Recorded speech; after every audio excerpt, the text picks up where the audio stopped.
Lucas Stone had everything. The penthouse overlooking Central Park, the jets, the luxury watches, the bespoke suits. He was the master of his universe, a billionaire with a reputation that echoed through the world's most exclusive boardrooms. He had built an empire, Luxavita, from the ground up, a brand synonymous with wealth, exclusivity, and unshakable power. But in his world of perfect control, there was one thing Lucas Stone hadn't yet mastered: humility. One evening at a Michelin-starred restaurant on New York's Upper East Side, Lucas would come face to face with the one woman who would shatter his illusions. Where are you watching from? Don't forget to like, subscribe, and stay tuned for more exciting stories. Sofia Alvarez didn't belong in Lucas's world, and she wasn't trying to. At 29, she was a waitress at La Perla, a high-end restaurant that catered to the rich and powerful. But Sofia's life was far from glamorous. She worked double shifts to cover her mother Maria's stage 4 breast cancer treatments, her dark brown eyes betraying none of the exhaustion that came with long hours and sleepless nights. She moved through the crowded restaurant like a shadow, unnoticed by most, but always observing. Her soft Spanish accent, a remnant of her Colombian roots, marked her as an immigrant, but Sofia had learned long ago that in a world that saw her as invisible, her silence became her armor. She was quiet, efficient, and incredibly skilled, but she had no desire to be noticed. Her job was to serve, and that's what she did. Every plate, every glass, every order. But then there was Lucas. He noticed her, not because she stood out, but because for the first time in a long while, he saw someone who didn't play by his rules. When he snapped at her for a brief hesitation while refilling his wine, it was just another day in his world, a world where time was money and everyone was a means to an end. "What's the holdup?" he barked, drawing the attention of the investors at his table. They smirked, enjoying the spectacle. Sofia, as always, said nothing.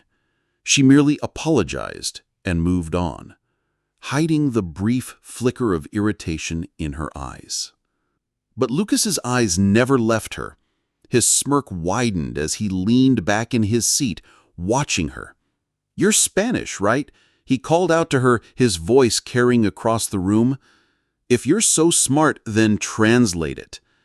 His words sliced through the atmosphere, and his investors chuckled, their laughter echoing through the lavish restaurant. They expected a reaction, a stumble, a blush. But Sofia didn't flinch. The challenge hung in the air, but Sofia's face remained an unreadable mask. She didn't say a word. Instead, she walked up to the table, grabbed the contract from Lucas's hand, and tucked it under her arm without a word. Her movements were calm, deliberate, almost rehearsed. She walked away, heading straight for the kitchen without looking back. The laughter of the investors faded, replaced by a tense silence.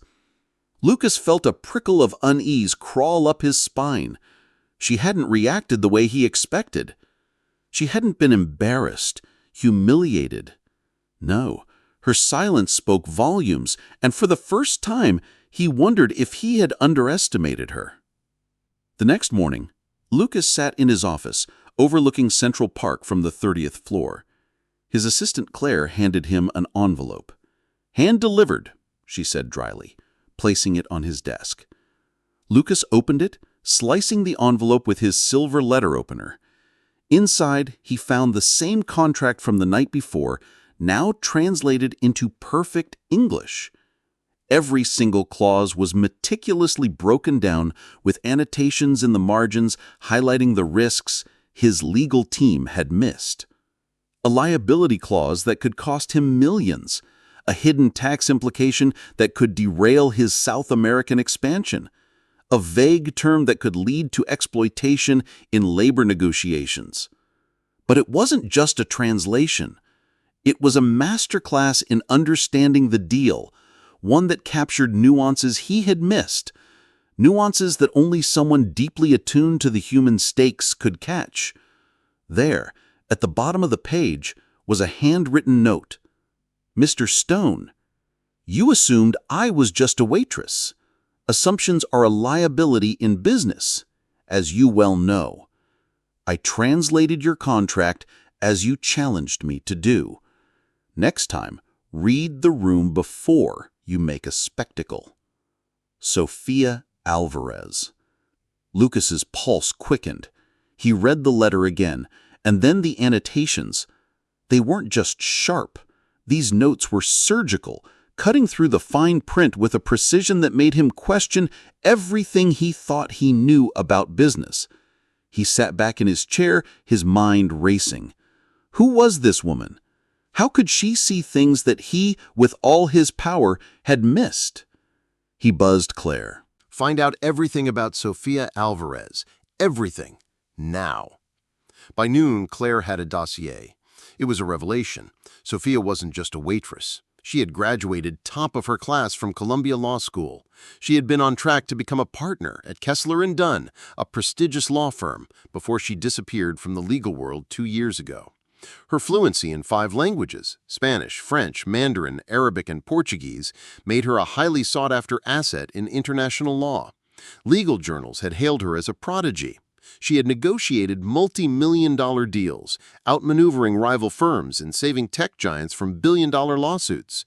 But then she had left it all behind. No explanation, no trace. Until now. Lucas couldn't let it go. He drove to La Perella during the afternoon lull, hoping to catch her. He found her at the back of the restaurant, wiping down tables. Her movements were quick and precise, but there was a weariness to her, a weight that was impossible to ignore. He watched her for a moment, intrigued by her quiet strength. "Miss Alvarez," he said, his voice softer than the night before. "Can we talk?" Sophia straightened up, her eyes guarded but not unfriendly. She nodded and led him to a corner booth. She sat down, her apron wrinkled, her posture still strong despite the fatigue in her eyes. Lucas hesitated before speaking. "Your translation, it's brilliant. Better than my legal team's work. You caught things they missed, things that could have cost me millions." Sophia's lips tightened as she met his gaze. "Why are you here pouring coffee when you could be running a courtroom?" Sophia's question hung in the air. Lucas faltered for a moment, caught off guard by her directness. Then she sighed, her guard dropping just enough for him to hear the rawness in her voice. "My mother, Maria, has stage 4 breast cancer. The treatments cost more than I could make working 80-hour weeks as a junior associate. The bills pile up faster than I can pay. I needed a job with flexible hours so I could be with her, take her to appointments. Waitressing pays the bills and lets me leave work at work. That's the deal." Lucas's mind flickered to his own sister, Emily, who had died of cancer a decade ago. Emily had been the only person who had ever called him out, who had made him laugh. Losing her had driven him to build Luxavita, but it had also hollowed him out. Maria's battle was different. Sophia wasn't sacrificing her career for success. She was sacrificing for love. "You were on track to be a partner," Lucas said softly. "You walked away from that." "I didn't walk away," Sophia corrected him, her eyes flashing with quiet fire.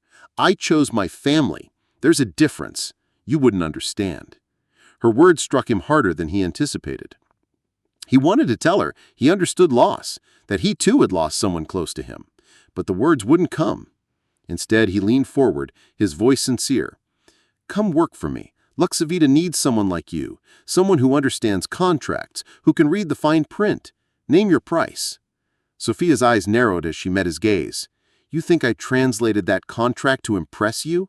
I did it because you humiliated me in front of a room full of people. I did it to prove I'm not invisible. I'm not your employee, Mr. Stone, and I'm not for sale." Lucas wasn't used to being rejected, but this felt different. It wasn't just a no, it was a challenge to everything he stood for. But before he could respond, she stood, smoothing her apron with quiet dignity. "I have tables to wait," she said, her voice firm. "Good luck with your merger." As she walked away, Lucas felt a shift inside him, a realization that he had misjudged her, not just her intellect, but her strength. She wasn't trying to climb his ladder, she was building her own. Over the following months, Lucas kept returning to La Perella, not to eat, but to watch. He saw the way Sophia interacted with everyone, how she remembered every customer's order, how she handled rude patrons with grace, and how she mentored her coworkers. He saw her kindness, her resilience, and her unwavering commitment to those who needed her the most. And as the weeks passed, Lucas found himself admiring her more and more, until one day he couldn't deny it any longer. He had been wrong about her. Sophia's journey was far from over. She had found her voice and her path, and Lucas had found a piece of humanity that he had long buried under his empire of wealth and success. Their paths had crossed in a way neither had expected, and in the end they both discovered that the true value of a person wasn't found in their title or paycheck, but in their heart. Lucas learned that sometimes the people we underestimate are the ones who show us what really matters.